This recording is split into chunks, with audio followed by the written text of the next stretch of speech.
नमस्कार दोस्तों। मोदी जी का कोई मुकाबला नहीं है। चाइना के बॉर्डर के ऊपर एक बहुत बड़ा खेल कर दिया और चाइना चू नहीं कर पाया। एक सिटी डेवलप की जा रही है चाइना के बॉर्डर के पास, यानी कि भारत के बॉर्डर और चाइना से पहले, जहां पर 1 मिलियन से ज़्यादा भारतीयों को बसाया जाएगा। दुनिया के सारे ऑब्जर्वर्स को बुलाया जा रहा है और ये सिटी को कनेक्ट किया जा रहा है बड़ी ही मैसिव स्केल के ऊपर। अब ये खेल क्या है और ये कहाँ कर रहे हैं, ये सारी डिटेल मैं आपके सामने रखने वाला हूँ। पहली बात है, ये भारत और भूटान के बॉर्डर के ऊपर है। अगर आप ध्यान से देखेंगे तो आप देखेंगे कि ये जो बॉर्डर है ये भारत के साथ मिलता है असम साइड पर, चाइना से बहुत दूर। वहाँ पर जहाँ जिस कंट्री की खुद की पॉपुलेशन 7 लाख या 8 लाख की पॉपुलेशन है, वहाँ पर एक सिटी डेवलप हो रही है जहाँ पर 10 लाख लोग बसाए जाएंगे। इंटरनेशनल लोग यहाँ पर आने वाले हैं। ये सिटी का पूरा प्लानिंग ये हो चुकी है और इसलिए जो प्रधानमंत्री हैं भूटान के, वो भारत में आए हुए हैं और पिछले कुछ सालों में ये उनका 7वां विजिट है। राम मंदिर में कल गए हुए थे, बुद्धिस्ट हैं वो, लेकिन राम मंदिर में जा रहे हैं। यानी कि ये कोई डिप्लोमेटिक कर्टसी नहीं थी, ये एक स्ट्रेटेजिक अलाइनमेंट अनफोल्ड हो रही है रियल टाइम में हमारे सामने। और आपको मालूम है कि जो उनके किंग हैं उनकी मोदी जी के साथ बहुत अच्छे रिश्ते भी हैं। और जब हमारा यहाँ पर कुंभ का मेला था तब भी ये स्नान करने भारत में वहाँ पर आए थे त्रिवेणी पर। हमें ये देख लिया कि भूटान ने हमारे साथ अपने आप को अलाइन करना शुरू कर दिया। जब मोदी जी भूटान के ट्रिप पे गए थे तो वहाँ पर जो लोग थे भूटान के, उन्होंने गुजराती में गाना गाया था, जो ये था कि आप हमें अपने साथ मिला लीजिए, हम आपको अपना प्रधानमंत्री चूज करते हैं या कंसिडर करते हैं। दोस्तों, ये डिप्लोमेटिक जो विंस हैं ये बहुत चीज़ें बताती है आपको कि बुद्धिस्ट होकर वो राम मंदिर में जा रहे हैं, यहाँ पर स्नान कर रहे हैं। उसके बाद वो जो भारत के अंदर जो रॉयल बुद्धा का टेम्पल है वो वहाँ जाते हैं राजगीर में।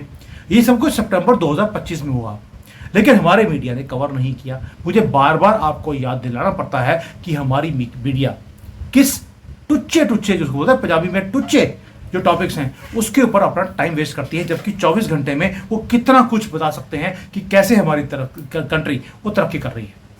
दोस्तों, ये जो लोग आ रहे हैं भूटान से, ये क्यों आ रहे हैं? क्योंकि मोदी जी ने इनके साथ प्लान किया। प्लान किया एक बहुत बड़ी सिटी, जिसको ये बोलते हैं, इसको गैलीपो बोलते हैं कि गलपो बोलते हैं, आप कुछ भी बोल लीजिए। गैलीपो माइंडफुल सिटी। अब ये सिटी करेगा क्या? इस सिटी में क्रिप्टो का काम होने वाला है, यानी कि क्रिप्टो हेड बनने वाला है। हांगकांग का तोड़ निकाल दिया। और यहां पर भूटान के बॉर्डर पे क्यों बिठाया है वो भी बताऊंगा आपको कि भूटान से डोकलाम कोई ज्यादा दूर नहीं है, जहां पर ये स्टैंड ऑफ हुआ था चाइना के साथ। वहां पर जाकर इंटरनेशनल लोग वहां बैठेंगे आकर, इसलिए ये सिटी को वहां पर आपने बना दिया। और जो भूटान वाले लोग हैं, जब उन्होंने देखा कि इतना बड़ा प्लानिंग है, उन्होंने पॉलिटिकली हमारे साथ अलाइन करना शुरू कर दिया।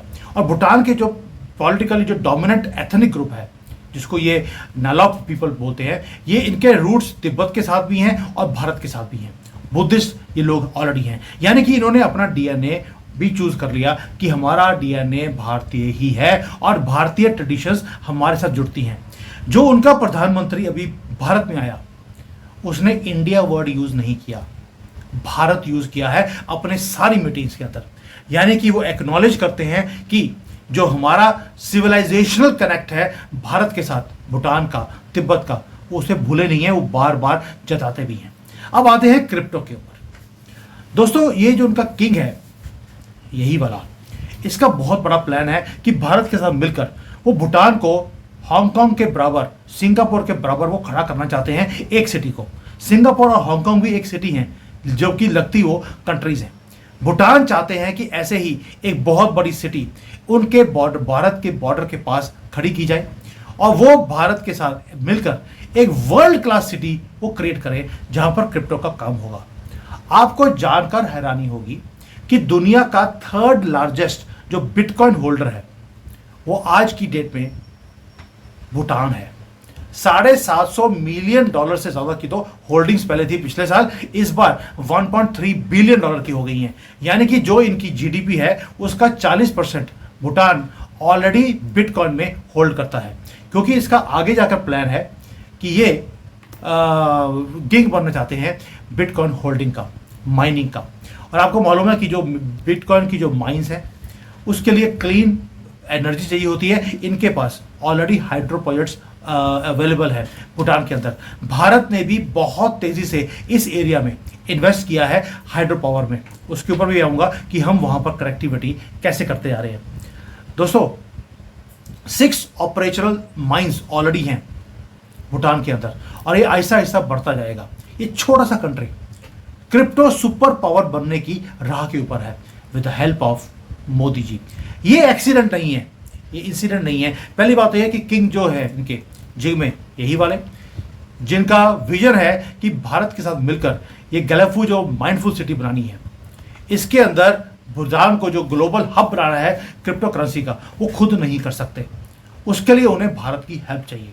30,000 मेगावाट का तो हाइड्रो इलेक्ट्रिक पोटेंशियल उन्होंने चूज कर लिया भारत के साथ मिलकर, ताकि इस पूरे के पूरे जो क्रिप्टो ऑपरेशंस है इसको पावर किया जाए थ्रू क्लीन एनर्जी। और ये जो सिटी होगा ये एक स्पेशल इकोनॉमिक जोन की तरह काम होगा, जैसे कि सिंगापुर है। ये सिंगापुर के स्टाइल के लॉज होंगे वहां पर और आबू धाबी स्टाइल का फाइनेंशियल रेगुलेशंस किया जाएगा। ये भारत के साथ मिलकर हो रहा है। कहां पे हो रहा है? चाइना के बॉर्डर पर। और चाइना की चून ही निकल रही। क्यों? हम अपनी धरती पे काम कर रहे हैं, भूटान अपनी धरती पे काम कर रहा है और दोनों को हमने इंटीग्रेट भी कर दिया। दोस्तों हमने जब वहां पर एक सिटी को डेवलप किया तो उसके लिए कनेक्टिविटी चाहिए। अब मोदी जी की जो लुक ईस्ट पॉलिसी है शुरू हो गई। हमने भूटान को ट्रांसफॉर्म करना शुरू कर दिया, एक परफेक्ट पार्टनर की तरह हमने देखना शुरू कर दिया। 1.2 बिलियन डॉलर हम ऑलरेडी भूटान को ग्रांट दे चुके हैं, वहां पर इंफ्रास्ट्रक्चर का काम कर रहे हैं। जो हमारा फॉरेन एड देते हैं हम लोग कंट्रीज को, उसका 40% तो सिर्फ भूटान को जा रहा है, किसी और कंट्री को इतना पैसा नहीं दे रहा।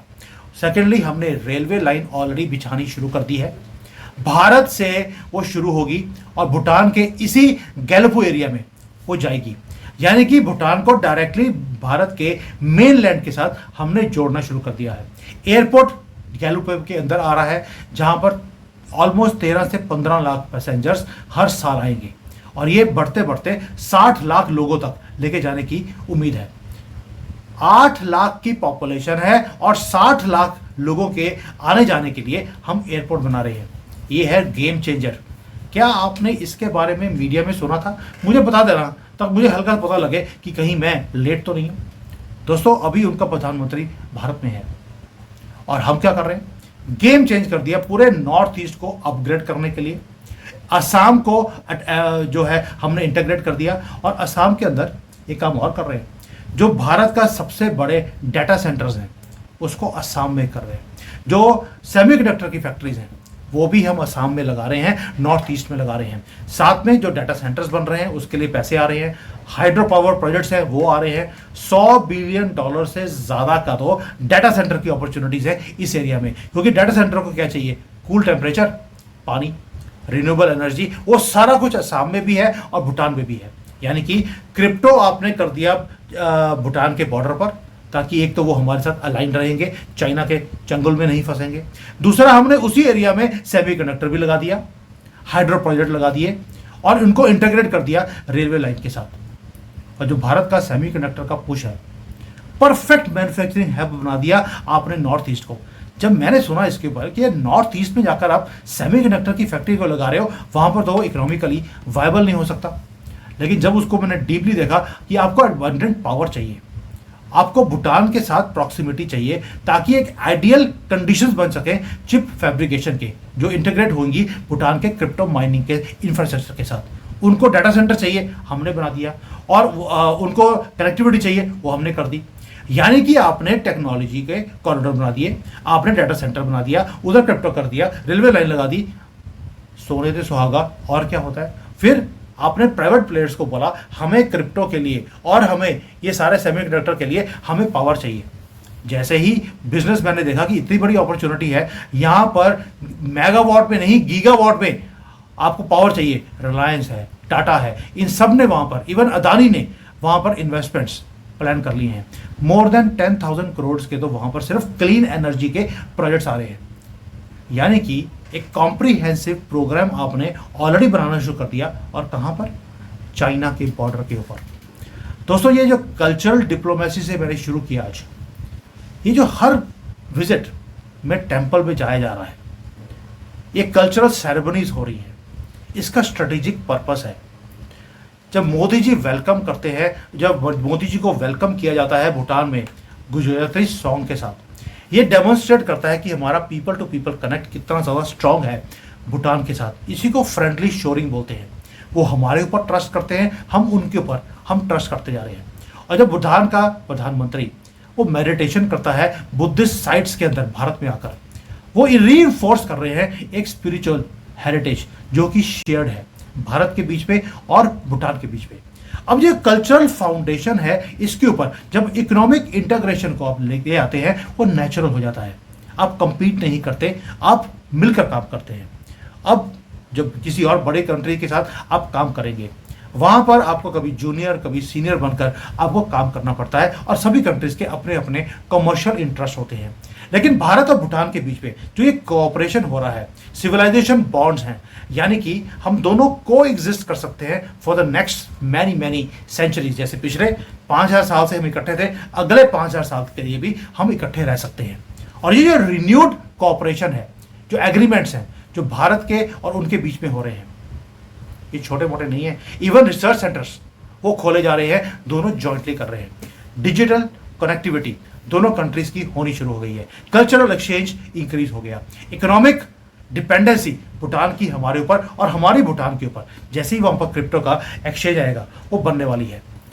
दोस्तों, इसके साथ साथ हम टेली मेडिसिन का काम कर रहे हैं, रिसर्च कोलैबोरेशंस कर रहे हैं, एजुकेशनल पार्टनरशिप्स कर रहे हैं, ताकि भूटान को कंप्लीटली चाइना के चंगुल से और उनसे जो दुखी हैं उनसे निकालकर हम अपने साथ जोड़ लें। और भूटान ये सब कुछ करने को तैयार भी है। अब ये जो चेस मूव है, ये चेस मूव का मतलब है कि चाइना जो इतनी आंखें दिखा रहा था उसकी आंखें अब बंद हो रही हैं। वैसे तो ऐसे भी चाइनीज की आंखें खुलती हैं या नहीं खुलती पता लगता नहीं है, क्योंकि वो बिल्कुल पतली सी लाइन ही होती है। बट चाइना की आंखें बंद हैं इस वक्त। They can not counter this game, क्योंकि अब जब क्रिप्टो की करेंसी है वहां पर एक इतना बड़ा एक इंफ्रास्ट्रक्चर बनेगा जहां पर 10 लाख लोग रह सकते हैं 8 लाख की सिटी में, तो उसमें दुनिया भर के लोग आएंगे। मेजर तो जो भारत के जो बिजनेसमैन हैं वो जाएंगे वहां पर, वही वहां पे बचने वाले हैं। प्लस दुनिया के जो क्रिप्टो करेंसी के जितने भी लोग हैं वो सारे आके बैठेंगे। तो जब इंटरनेशनल वहां पे सब लोग बैठे होंगे तो चाइना वहां पे धांधली करने की कोशिश भी करेगा, सोचेगा भी तो कर नहीं पाएगा। इसलिए जो भारत में डेमोग्राफिक चेंज होता है वही डेमोग्राफिक चेंज हमने भूटान में करनी शुरू कर दी, बट इंसानों के साथ। कॉकरोच नहीं अलाउड है, ना ही अलाउ करेगा भूटान। आपने कभी सुना कि भूटान में कॉकरोच चले गए? नहीं जाएंगे। क्यों? क्योंकि साफ सुथरी जगह पे इनको रहने की आदत नहीं है, ये सिर्फ गटर में ही रह सकते हैं। अब आते हैं, ये जो पूरा इंफ्रास्ट्रक्चर आपने क्रिएट कर दिया, इसका मतलब है आप मैन्युफैक्चरिंग हब बन रहे हैं सेमीकंडक्टर के, डाटा सेंटर्स के।